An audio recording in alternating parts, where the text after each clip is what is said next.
How to remove anti-malware service executable in Windows 10 or 11.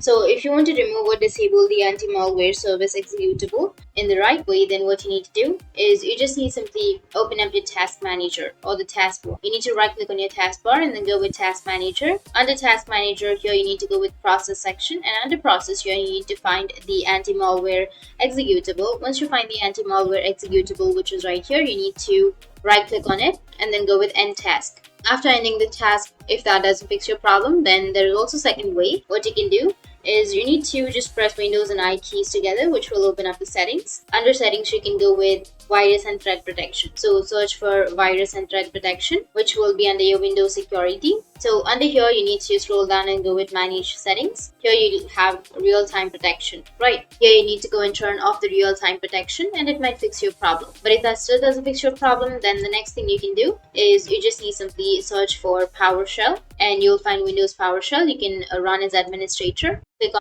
yes, and here you need to enter a command. So the command goes like this: stop service, name win defend. After that, hit the enter, and after hitting the enter, it will disable or remove the anti-malware service. So that's it, and if you have any questions, feel free to comment below. Thanks for watching.